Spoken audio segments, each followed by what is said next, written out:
Welcome to Financial Planning Explained. I'm your host, Mike Menninger, certified financial planner, owner and founder of Menninger Associates Financial Planning. I am here with co-host Kyle Ryan, also a certified financial planner with my firm. I'm pleased, thanks for joining me again. Thank you. I'm pleased to continue on with the prior episode as a two-part of a case study. To full disclosure, the purpose of the case study, quite frankly, is not to necessarily provide specific recommendations.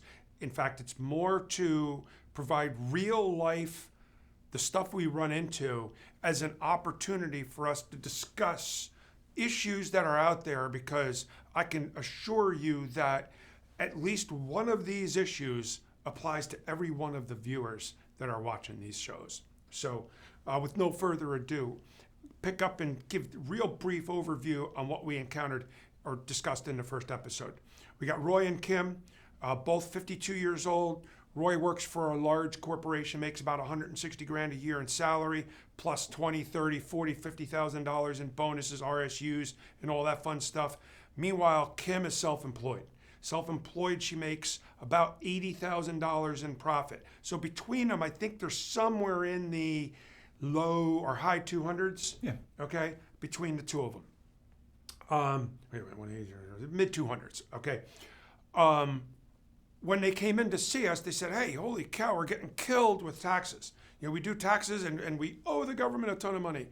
And so we talked about that, and we're asking for tax efficiency, and needless to say, and they wanted to talk about retirement and reducing or managing their debt. Well, of course, people always come in to see us with particular goals. We take a look at their situation, and then we try to figure out from there. And what often happens is some of the things that they have going on supersede some of the goals. So let's help fix what's the devil in front of us so that we can deal with some of the goals that you may have. So where they're at is they had a decent amount of debt. Okay, they make good money. Okay, they're putting a decent amount of money away, but they're sort of riddled with debt.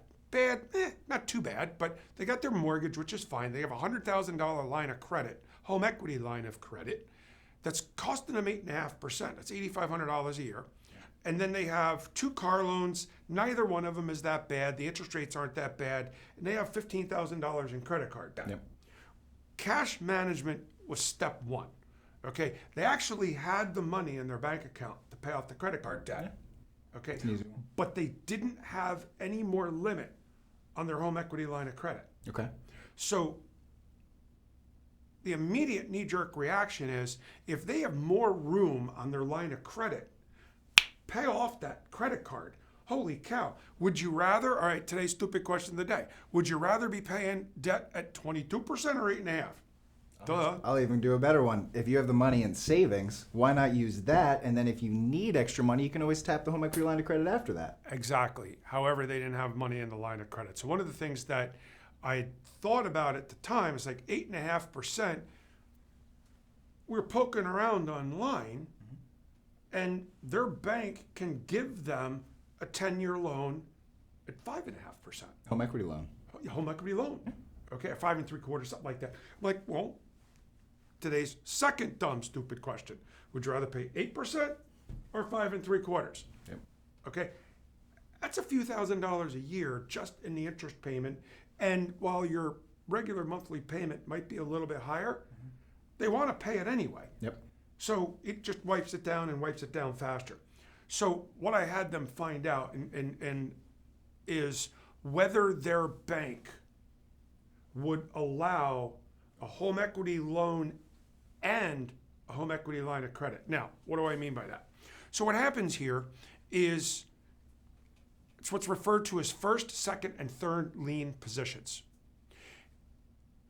What that means is that if someone forecloses on their house, the mortgage is in the first lien position, which means they're first in line with their handout. Yep. Okay, that's the mortgage. The home equity loan is second in line. Yep. Third in line is the home equity line of credit, which goes to show why companies don't like to do lines of credit more than 80%. Some will do 90%. Yep. Okay, but I'll tell you what, No bank will do a third position unless they have the first or the second as well. Okay? That's not worth the risk. They don't want to take the risk, exactly. And they need some reward for it. So I had him looking into determining whether or not their bank would allow him to term out, meaning take his 8.5% loan and do it, and would they provide him with a line of credit? Because to your point, if they have the line of credit, then what it does is it provides them with the emergency reserve. You know, why do you have $25,000 in savings? Well, in case I have an emergency. We fully agree, 100%. But if you have a line of credit that gives you the ability to access it just like that, well then your savings account isn't needed for an emergency reserve. Yep. You take the 15 grand, pay off the 22% credit card. So we went off on that tangent. We're looking into it and so on and so forth. The best part of that is you can, right now, today, you're going to get a lower interest rate. It's a guaranteed thing, at least today, because you know where the interest rates are. The only con, if you'd agree, is the variability of interest rates. You go with the 5.75% fixed.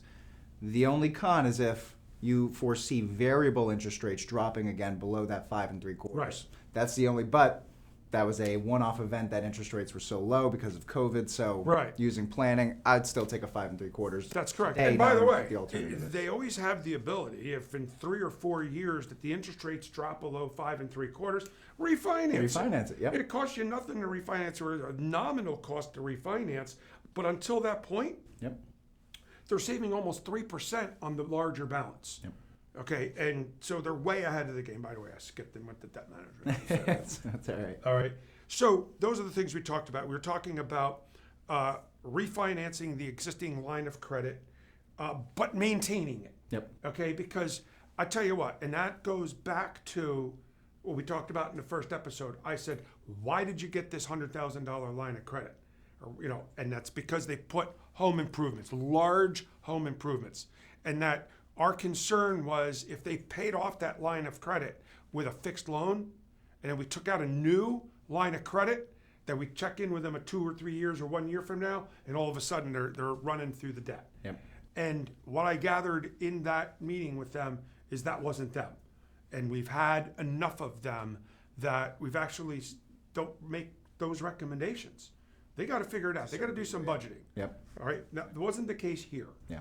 But it happens. And, you know, a lot of this really is dependent on your credit score. That's why if you're watching this and it doesn't apply to you, make sure you have good enough credit score, because if you don't have a high enough credit score, you're not going to get the home equity line of credit. You're not going to get a loan.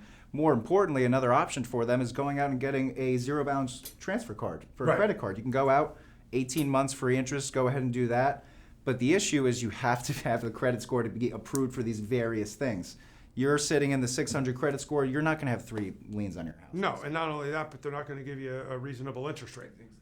That's more important, yeah. And that's what we're trying to do. We're trying to reduce the interest that they're paying every year. Yep. So their credit's good, and you know we checked into that. I mean, you know, they said it's close to 800, course, which is yeah, good. yeah. Okay, but you know, these are the types of things that advisors, you know, it's tough to make a recommendation, and it's burned. I'd say burned me, but I've made these recommendations before, and people just get their debt right back again. And you know, Absolutely. it's hard to make a recommendation that you know helps someone when in fact it opens the door for basically their bad habits Yep. to take over again. Yep. So we felt comfortable with that we weren't going to be doing that.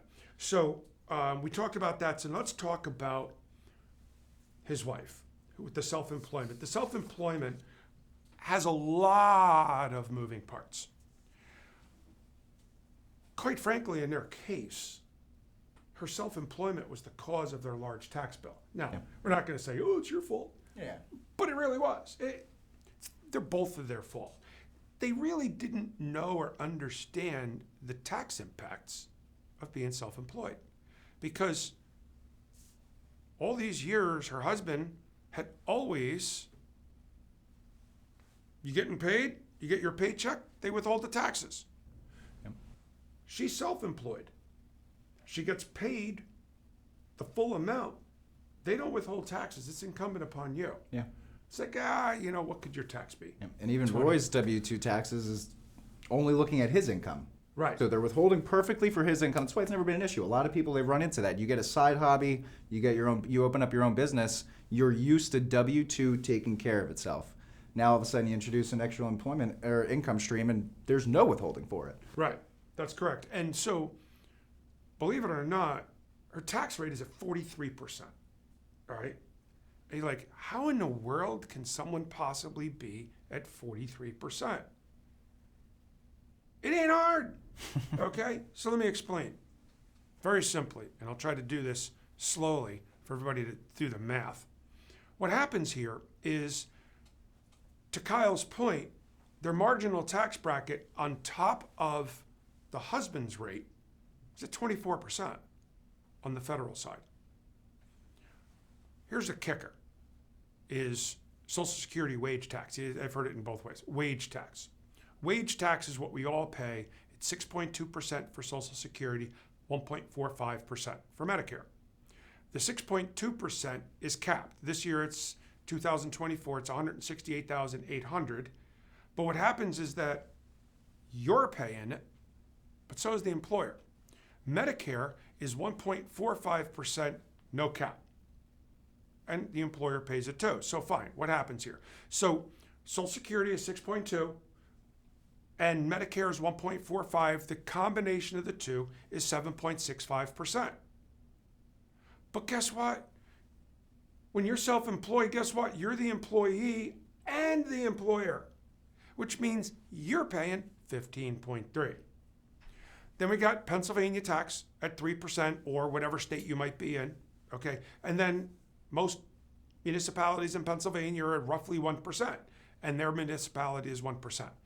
So you take the 24 plus the 15 is we're at 39, plus the 3 for the state, brings us to 42, plus the 1 for local, 43%. Yep. It's not a small amount. No, it's not small. And it's a wake-up call. And I've had this happen a lot of times. Is people say, well, is it even worth me working? You know, and well, you know. Well, you see a top line number, like I'm paying 43% taxes here. It's like I'm only keeping half of what I work for. It makes it harder. But it also doesn't tell the whole story. It doesn't. Okay. So what happens here then is, and this is a second point, where we were talking about, I didn't have the full tax return. Sure. Okay. But we were just discussing it, and she wasn't deducting a lot of her legitimate expenses. And think about it. If she's able to write off $100 worth of expenses, she reduces her tax by 43% of that 100. She gets $43 back. Yep. She wasn't writing off mileage, which is legitimate. Yep. Okay, because she's having to drive to different client locations. She wasn't writing off her cell phone. I said, do you use your cell phone for business? Yeah. Okay. May as well. Write it off. It's not just may as well. It's a legitimate business expense. Yeah. Tolls, parking, although she doesn't have parking that much. But, you know, so we're going through it. And even her phone bill, like office phone bill. Okay, office, internet. I'm thinking of the triple play thing. Do you need your internet for work? Yes, I need my internet for work. Well, you can apportion your internet for the amount that you're using for your business.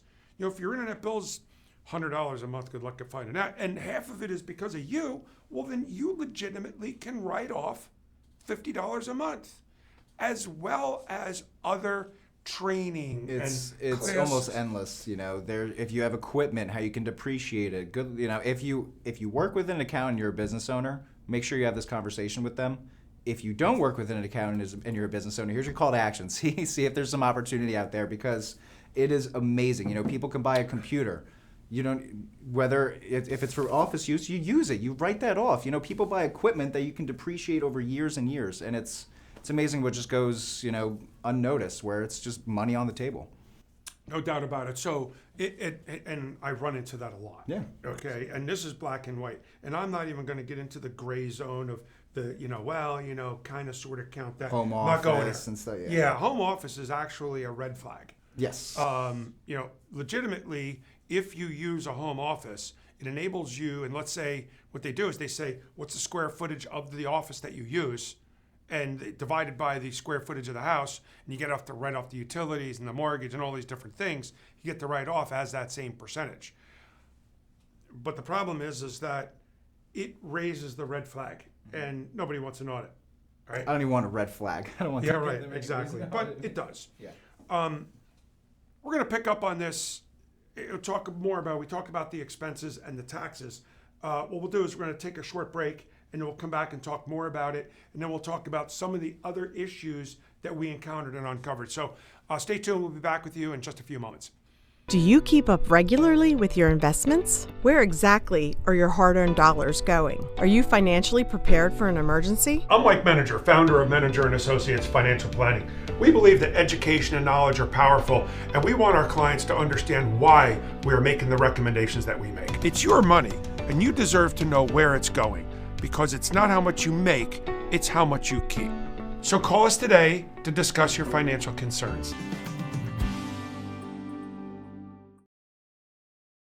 Thank you for joining us again for Financial Planning Explained. Mike Menninger, certified financial planner, joined here with Kyle Ryan, also a certified financial planner. And we're picking up on the last segment of the case study. Where we left off in the first segment was talking about the different expenses, et cetera, associated with being a self-employed individual. So they're in a tax bracket of 43%, which is like, how can that be? Most people are in that boat. Yeah. And then taking advantage of the tax deductions that are legitimate. There's a new rule, QBI.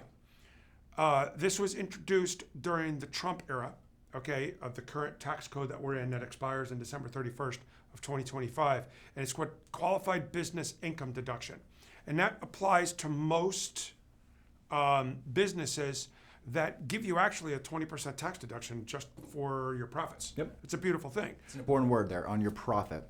Right, that's correct. So in this case, so let's say Kim's income's $100,000, she has $20,000 worth of expenses, and that her profit is $80,000. What it does is it gives you the ability to apply 20% is 16 grand. If I could reduce my income by 16 grand, take it. I got two words for you. Woohoo! Right, where's that one word? I had different words in mind. All right. Well, there's tons of words. So, what we were able to demonstrate by showing that, you made 80 grand last year, and majority of it was in the 43% tax bracket. It's no wonder, right there is what, $33,000 in tax? It's no wonder they were under withholding. And under withholding in her case, she was making quarterly estimated payments, but simply not enough, And to avoid penalty, you need to, it's what's called safe harbor. You need to either get 90% of this year's tax or 110% of last year's tax into the system. If you make less than $150,000, what's called adjusted gross income, right. It's only 100%. Right. But they're over. But still, yeah. Right. But still, you basically want to avoid the penalty. And they weren't avoiding the penalty. They just simply didn't know. Yeah. And, what we recommended to them is, hey, look, take 40% of your revenue, sock it away for taxes, and make quarterly estimated payments. And when you get to the end of the year, your final quarterly estimated payment, what we can do is tap in the pot. Yep. Let's say, for instance, you've been contributing, $8,000 a quarter. You find out at the end of the year, oh my goodness, $32,000 is way more. Well, then you don't have to contribute as much in the final quarter. And 40% isn't just a wing it number, right? It's what's 90% of 43, just about 40, right? So exactly. It's just what we want to do always when we have clients who have their own businesses and they are subject to self-employment taxes, get in at least the minimum. You can always, as you mentioned, tap in the pot at the end of the year where you get, at the end of the day, avoid penalty, right? That's ultimately the objective. And the other thing, too, that happens is that, if you have it, you spend it. Yeah. Okay? And this is one of those pay yourself first, even though the IRS is being the one that's you, is take it out as you receive it. Yep. Okay? And sock it away, create your own little savings escrow, if you will, and use it for that. Yep. And so those are some of the things that we recommend. The other thing they could have done is with the husband, he could have increased his withholding. Doesn't matter, 6-1, but one of the interesting points that I want to make here is we kind of joke about this. Like the tax code is really made for like two groups of people: business owners and people who own real estate, because business owners have so many different ways that they can I don't know if manipulate's the right word, but really play the tax game. W-2, like we mentioned, straightforward. Here's your payroll, withhold for taxes, pretty much a done deal. With self-employed individuals, the qualified business income deduction being based off of your profit, there's a lot of different ways that you can tweak that in a legal way that over time you can save yourself money in tax dollars. A lot of people will say, well, I want to pay myself less so that I don't pay as much in taxes. You will be giving up a qualified business income deduction. There's a lot of different things that you can really play around with, because even going back to the SEP IRA, if you contribute to a pre-tax account, that's going to lower your profit today, which is going to lower how much deduction you can take, and it's all of a sudden you're given to Peter and Paul's robbing from you, right? So it's... So in fact, what happens there, to his point, if you're in a 24% tax bracket, marginal tax bracket, you contribute to your, let's say I'm making $100,000, in her case, $80,000. Yeah. She contributes 10%, $8,000 to her 401k. SEP IRA. What happens is their profit goes from 80 to 72. She loses the QBI on that $8,000. Yep. So in fact, it's tricky. You got to give to get, yeah. So what happens is that her tax bracket with that SEP contribution actually is not a 24% tax break. It's 20% less of that, which is actually 19.2. So if we determine that 24% is better not to contribute, then 19.2 certainly isn't either. Yep. All right. Now, lastly, what are some of the other little nuances and additional strategies? When I encountered that NUA, when I saw that old 401k statement, boom, my eyes lit up. When I saw that $90,000 in there and that $40,000 was his cost basis, here's what it did. I said, wow, here's a solution to the debt issue. Yep. Okay, so net unrealized appreciation. It is a one-time thing that allows you to roll over your 401k and carve out the stock. And what will happen is $90,000 worth of stock goes into a regular investment brokerage account. But his cost basis, which was how much he got for deductions all those years that he was contributing, his cost basis is $40,000. So what happens here is he gets a 1099 that basically says that he has to pay tax on $40,000 as ordinary income. Well, we know that the $40,000 is going to get taxed at 24%. Now, in his particular instance, case in point, because he's under 59 and a half, he's going to be subject to a 10% penalty. Yep. So therefore, if it's 40,000, it's equivalent to 44. Multiple ways of skinning the cat. But at the same time, too, the value add that it provides for him to have an extra $90,000, we match that right up against the line of credit. Yep. Boom, we pay that thing off, and it's amazing. We wash our hands of the debt. Now, he can keep his line of credit open. Yep. He pays off all of his line of credit. Yep. He has $10,000 left and the $15,000 in credit card debt. Paid off. Dude, we just paid it off. Yep. Okay, his credit card's gone. Now they wiped out their savings, but now their home equity line of credit, they don't have to go to the bank to term out the loan. They don't have to go to the bank to see if the bank will add the line of credit on top of it. Yep. We just took the two and washed our hands. Yeah, it's the ideal world there. One point of emphasis on the net unrealized appreciation. When you have company stock in your 401k, if you were to just sell it within the 401k and then take that money out, you're going to get taxed. It's what's called your ordinary income tax rate. Right. Like you made it at work. The benefit of the net unrealized appreciation, as you mentioned, is you carve out that stock. What you put into it, in this case, your cost basis of $40,000, you're paying your ordinary income tax no matter what. Above and beyond the benefit of that is the gain. Normally in the 401k, remember, it's your ordinary income tax rate. The gain of $50,000 is actually taxed at a favorable tax rate called capital gain tax rate, which depending on your income, long-term capital gain tax rate, which depending on your income could be anywhere from 0 up to 23.8% arguably. But it is always, always, always better than what it would have been if you just distributed it from your 401k. So that's the big point with the net unrealized appreciation is you will always pay less tax on the gain of your stock if you handle it appropriately. Right, and even if in today's rates, which are lower, Yeah. That's just 90 grand that we're getting out of the 401k Yep. because that money is sitting in pre-tax money that's going to come burn us later. Absolutely. Now, case in point, I've done this once before, and it turned out that that particular individual, like 3 years earlier, took $5,000 out of his 401k.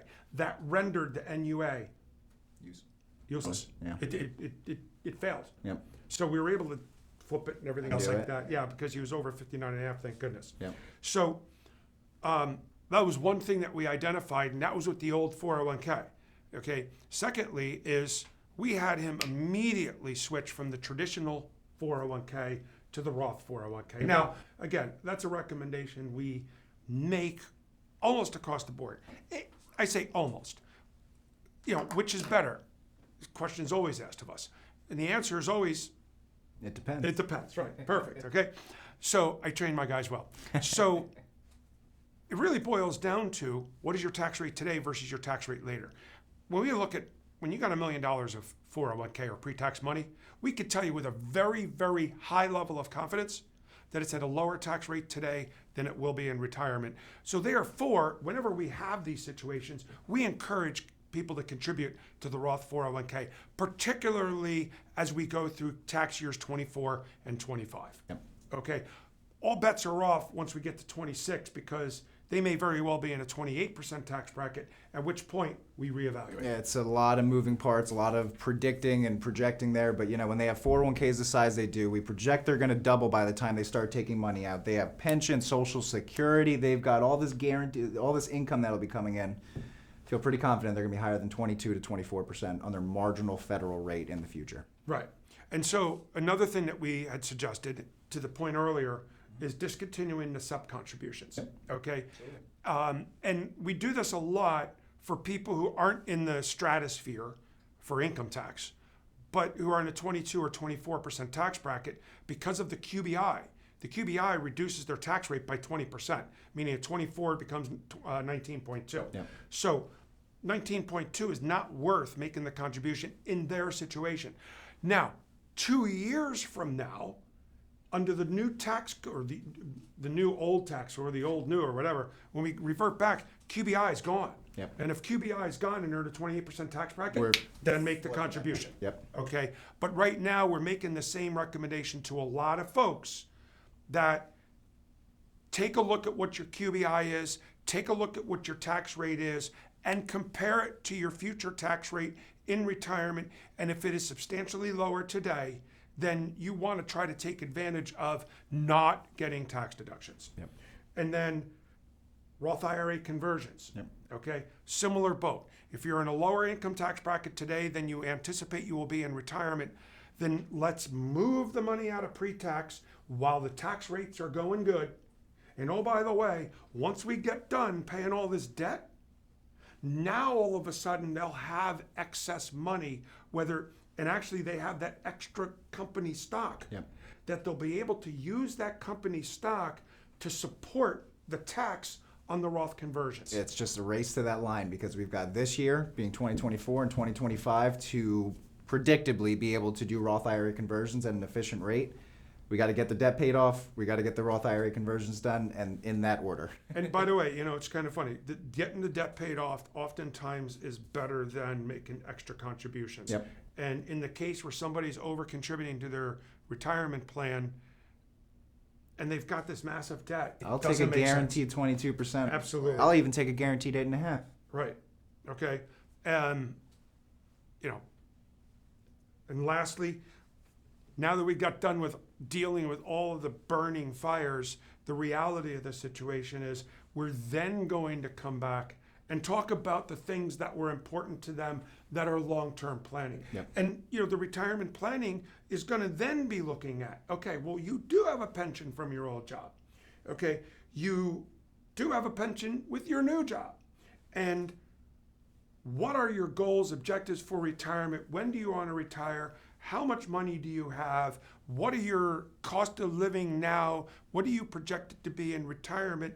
And let's get down to basics, because once we clean up a lot of this debt, all of a sudden their cash flow is better. I was going to say cash flow is going to look a lot different in about 18 months. Right. And now all of a sudden we can find ourselves potentially maxing out the Roth 401k. Okay, which is contributing to the good bucket. Now, we do this for the next 2 years. All bets are off because we don't know what 26 is going to bring.